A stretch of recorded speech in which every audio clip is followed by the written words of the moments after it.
اعوذ باللہ من الشیطان الرجیم بسم اللہ الرحمن الرحیم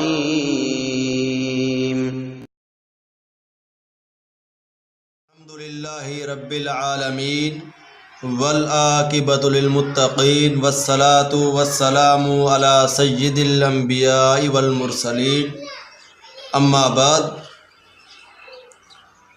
دشمنان صحابہ کی طرف سے امیر المومنین خلیفۃ المسلمین سیدنا و امامنا معاویہ بن ابی سفیان رضی اللہ تعالی عنہما کے خلاف وسیع پیمانے پر ہرزہ سرائی کی جاتی ہے اور اسے برا بھلا کہا جاتا ہے۔ تاریخ گواہ ہے، جب بھی کسی صحابی کے دشمن نے صحابہ کی عدالت پر حملہ کیا ہے تو اس کی ابتدا اسی صحابی سے ہوئی ہے، شروعات اسی صحابی سے ہوئی ہے۔ تو اس لیے سیدنا معاویہ رضی اللہ تعالیٰ عنہ کا دفاع کرنا انتہائی ضروری ہے۔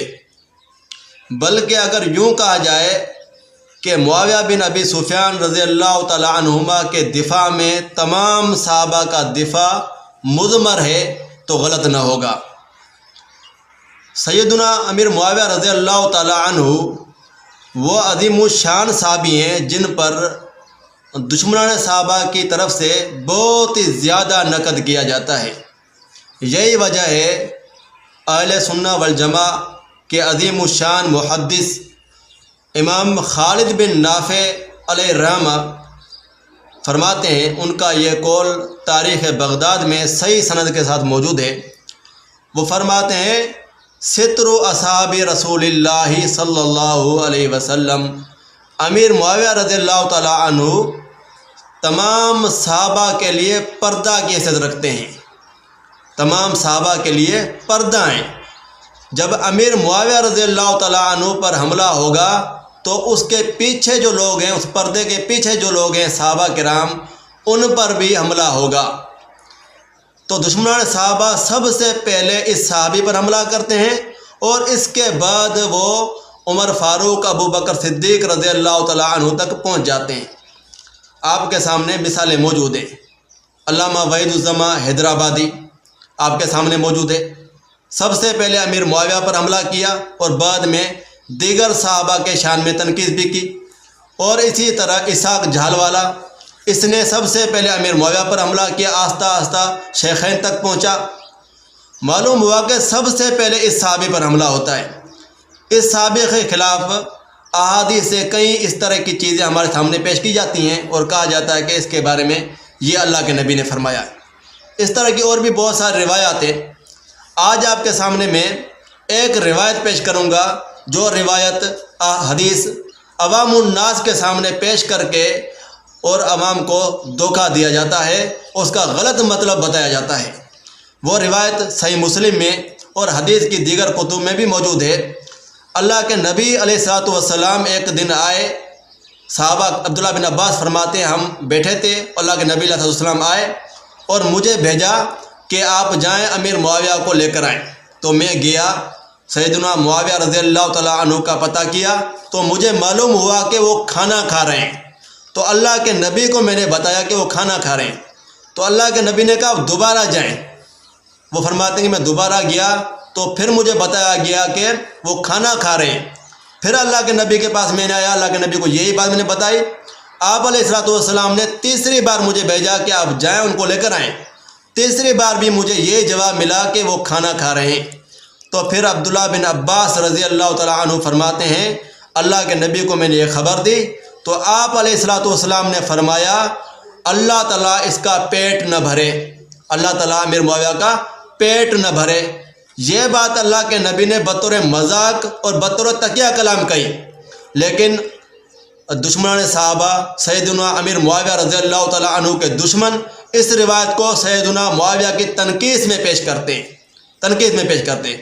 اب ترتیب وار میں اس کے جوابات آپ کی خدمت میں عرض کرتا ہوں۔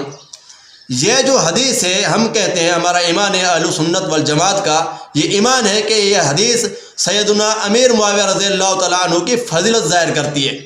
اس حدیث سے سیدنا امیر معاویہ کی فضیلت ثابت ہوتی ہے۔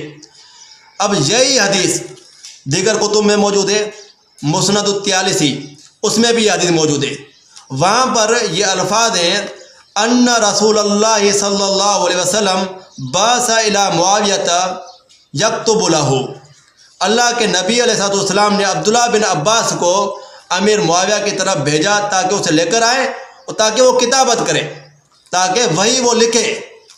وہی کا کام کرنے کے لیے اللہ کے نبی نے معاویہ کو بلایا۔ تو یہ حدیث صاف طور پر امیر معاویہ کی فضیلت ظاہر کر رہی ہے۔ اللہ کے نبی جو امیر معاویہ کو بلا رہے تھے اس کا مقصد بھی کتابت وحی تھا، اس سے سیدنا امیر معاویہ کا کاتب وحی ہونا ثابت ہوا ہے۔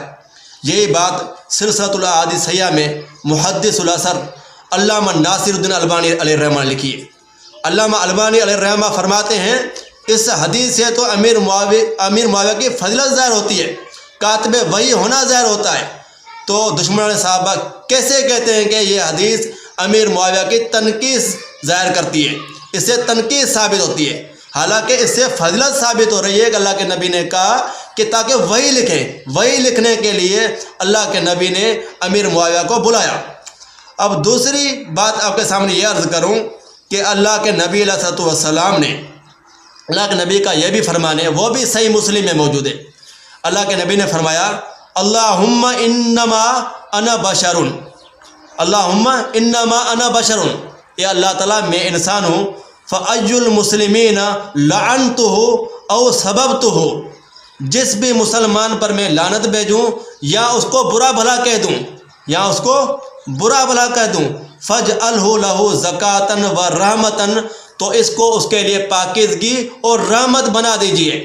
اللہ سے اللہ کے نبی دعا کر رہے ہیں کہ جس بھی مسلمان کو میں برا بھلا کہوں یا لعنت بھیج دوں تو اس کو آپ پاکیزگی یعنی دعا میں تبدیل کر دیں، رحمت میں تبدیل کر دیں۔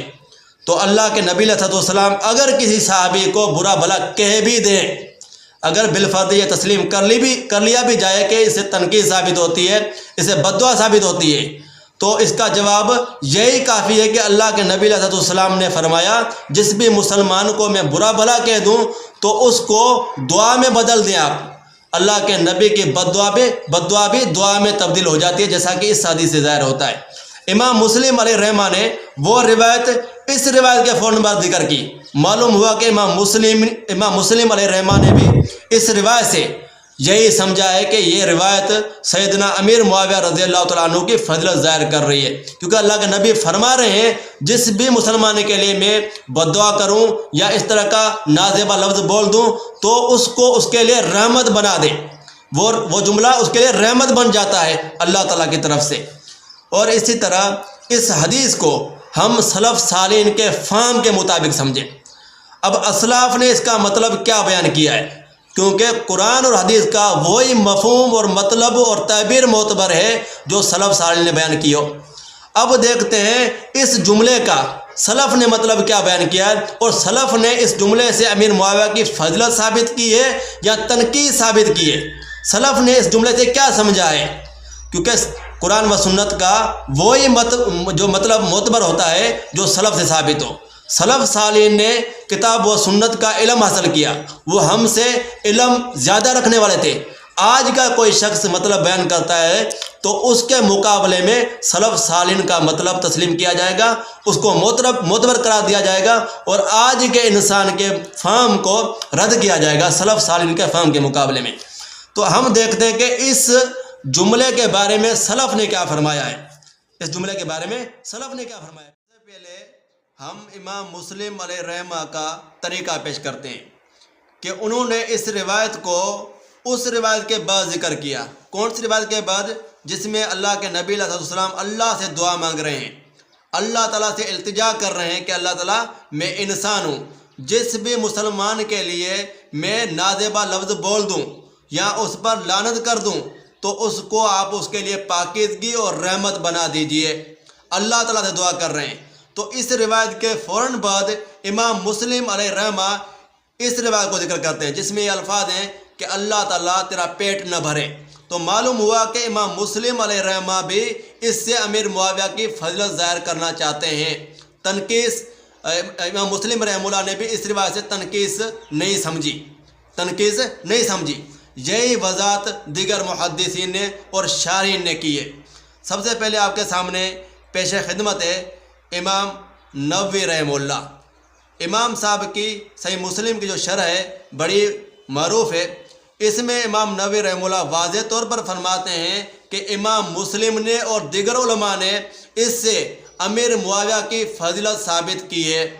اس روایت کو سیدنا امیر معاویہ رضی اللہ تعالیٰ عنہ کی فضیلت میں پیش کیا ہے.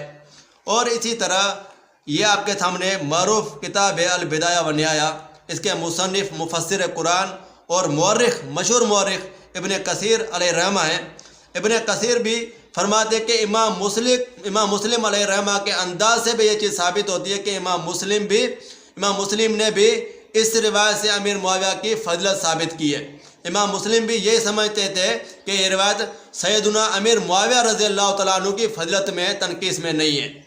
اور اسی طرح بہت بڑے محدث امام آجوری علیہ رحمہ، ان کی معروف زمانہ کتاب ہے کتاب الشریعہ. اس کتاب الشریعہ میں اس روایت کو امام آجوری علیہ رحمہ اس باب میں ذکر کرتے ہیں کہ کتابت کے باب میں، وہی لکھنے کے باب میں اس روایت کو ذکر کرتے ہیں. گویا کہ امام آجوری علیہ رحمہ بھی اس روایت سے سیدنا امیر معاویہ رضی اللہ تعالیٰ عنہ کی فضیلت ظاہر کر رہے ہیں، اس روایت سے فضیلت ثابت کر رہے ہیں. اور اسی طرح حافظ ابن عساکر علیہ رحمہ کی معروف کتاب تاریخ دمشق یہ آپ کے سامنے موجود ہے، جسے تاریخ ابن عساکر بھی کہا جاتا ہے. حافظ ابن عساکر علیہ رحمہ اس روایت کے بارے میں فرماتے ہیں وَأَصَحُ مَا رُوِيَ فِي فَضْلِ مُعَاوِيَةَ. معاویہ کی فضیلت میں سب سے صحیح ترین روایت یہ ہے. معاویہ کے فضائل میں، فضیلت میں، سلف کہہ رہے ہیں کہ معاویہ کی فضیلت میں، فضائل میں سب سے صحیح ترین روایت یہ ہے عبداللہ بن عباس کی، جس میں یہ الفاظ موجود ہیں. اور اسی طرح امام سیوطی علیہ رحمہ اس روایت کے بارے میں فرماتے ہیں اصح ما ورد فی فضل معاویہ. معاویہ کی فضیلت میں سب سے صحیح روایت جو ہے وہ یہ ہے، جو بھی روایت وارد ہوئی ہیں ان سب سے صحیح روایت یہ ہے. تو محدثین ائمہ حدیث کی ان تصریحات سے یہ بات ثابت ہوئی کہ اس روایت سے امیر معاویہ کی فضیلت ثابت ہوتی ہے، تنقیص ثابت نہیں ہوتی. اور اسی طرح آپ لغت کے ذریعے بھی ان الفاظ کو سمجھیں تو آپ کے سامنے یہ بات واضح ہو جائے گی. یہ الفاظ امیر معاویہ کی تنقیص ثابت نہیں کر رہے، ان الفاظ سے امیر معاویہ کی فضیلت ظاہر ہوتی ہے. آپ کے سامنے یہ تہذیب اللغہ ہے. تہذیب اللغہ لغت کی معروف کتاب ہے. اس میں ابو عبید کا قول ذکر کیا گیا ہے. وہ فرماتے ہیں وَهَذَا عَلَى مَذْهَبِ الْعَرَبِ. یہ جو ہے عرب جو لوگ ہیں ان کے مذہب کے مطابق ہے، ان کی زبان میں اس طرح کے الفاظ استعمال ہوتے رہتے ہیں.